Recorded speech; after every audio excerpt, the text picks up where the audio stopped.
سرکار خطی مرتبہ احمد مصطفیٰ محمد مصطفیٰ صلی اللہ علیہ وآلہ وسلم نے بیان فرمایا ہے،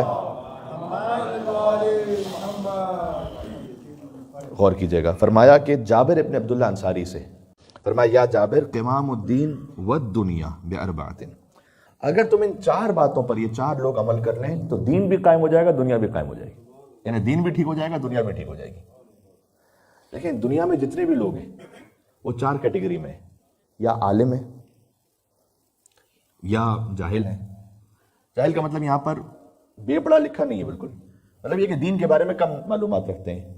عالم کا مطلب بھی یہاں پر عالم نسبت کے اعتبار سے، یعنی ایک ریلیٹیو ٹرم ہے، کوئی واقعی عالم کل تو فقط 14 ہے، لیکن ایک ایسا انسان ہے کہ جو کسی حد تک اپنے دینی شرعی وظیفے کو جانتا ہے، کسی حد تک قرآن و حدیث کے بارے میں علم رکھتا ہے، کوئی ایسا انسان ہے، کوئی ایسا انسان ہے کہ جو نہیں رکھتا ہے۔ پھر اس کے بعد فرمایا کہ یا تو کوئی غنی ہے یا کوئی فقیر ہے۔ اب دنیا کے جتنے انسان ہیں نا، یا وہ عالم ہے یا عالم نہیں ہے، یا غنی ہے یا فقیر ہے، آپ کو اس کیٹیگری سے باہر کوئی نہیں ملے گا۔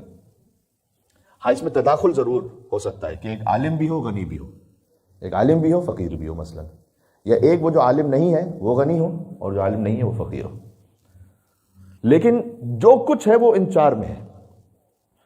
فرمایا کہ دین کا قائم ہونا ان چار لوگوں سے، کہ اگر یہ چار اپنی ڈیوٹیز کو پورا کر دیں، عالم، پھر چونکہ حدیث میں لفظ ہے جاہل، جواد یعنی غنی، اور فقیر، یہ چار اپنی ڈیوٹیز، ایک ایک ڈیوٹی ان کی بتائی گئی ہے، اگر یہ ڈیوٹیز اپنی پوری کر دیں دین قائم ہو جائے گا۔ سب سے پہلے عالم کی ڈیوٹی بتائیے، عالم مستعمل لعلمہ، وہ عالم کے جو اپنے علم پر عمل بھی کرنے والا ہو۔ کوئی ایسا عالم اگر معاشرے میں ہے تو دین قائم ہو جائے گا۔ خالی عالم نہیں ہو، عالم جو اپنے علم پر عمل کرنے والا ہو، بڑا اہم ہے یہ۔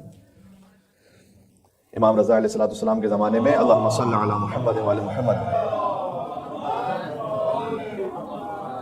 ایک پورا فرقہ بنا لیا، کچھ نام نہاد شیعہ نے، فرقہ واقفیہ۔